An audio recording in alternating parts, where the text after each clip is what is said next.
In this video, we're going to continue looking at this project called ThreaderGen. This is a pre-release piece of software. It's what I've been building to build out agentic workflows. I wanted to share a bit about what I'm working on and see if there's any interest in maybe monetizing it. In this video, we're going to look at a node called the agent node and see that it really is like the genie in the bottle when it comes to agentic workflows. Uh, so we'll work through some of the examples here. So I've got an empty project. We're going to add a agent node, which is over here. And we're going to give it a simple starting command, which is to search and find some science news. So please search for news, interesting science news, new and interesting science news, pardon me. Please output in Markdown. We're going to look for a title, a description, and a URL.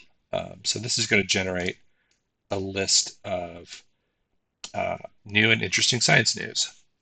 So the next thing we're going to do while that's running is set up a node for sort of normalizing the data. For this project, you don't strictly need to do it, but I wanted to show off the feature. So if we look at this news item, so these are our schemas that help shape your data as it comes out of the LLM. The agent node doesn't support schemas by default. I suspect it will in the future, but for now, we're going to do a second step here where we're going to take whatever we get out of that agent node and put it into effectively JSON. So internally to the project, it's called structured data. It's not exactly JSON, but it's close enough, and it outputs as JSON. So we need a title, a description, and a URL. So we will just select that item there. And that would be just one of them. But since we asked for a list, we're going to mark this as we get an array of those. And we don't need to use the smartest model on Earth to do that.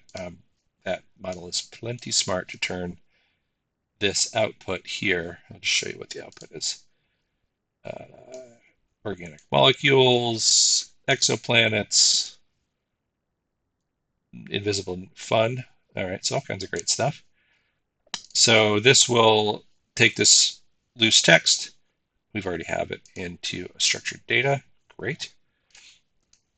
And we're going to use a second one of these to, we just need to pick the best one. So you see, I didn't even really need to give it a direction. Like it saw the input, it saw the schema, and off it went. So you can tell it to, pick a better one or pick the right one if you want. But here we go. All right.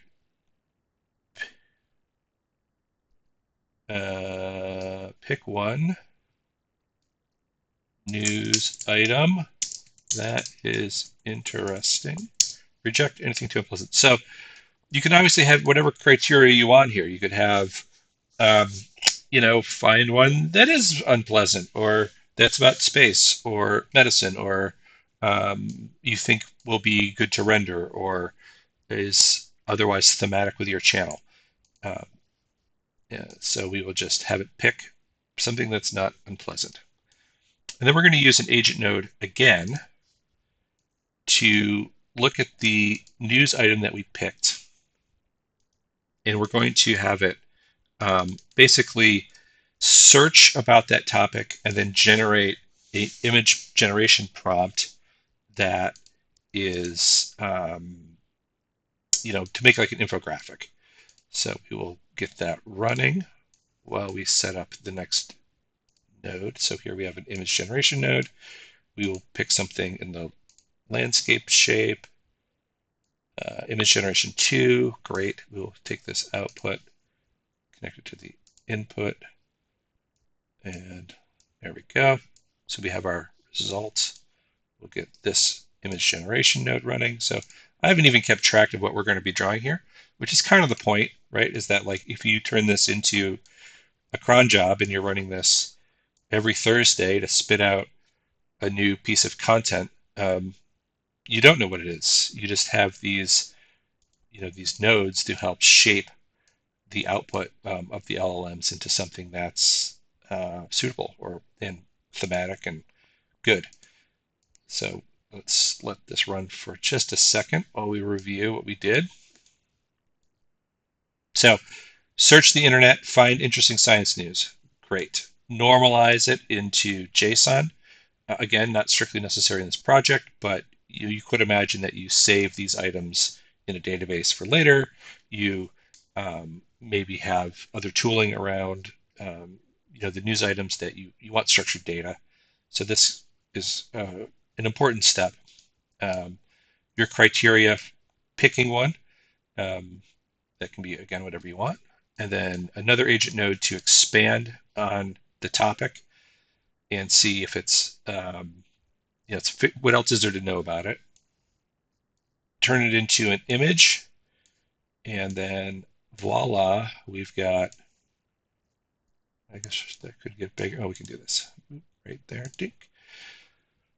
Mars Curiosity finds new organic molecules on Mars. And then look at this. Let's be honest. Most of this is GPT Image 2 doing its mastery, but we still now have a now we have a workflow that we can put into our automation processes to spit out um, clickable content, right? That's what we're after, at least at the moment.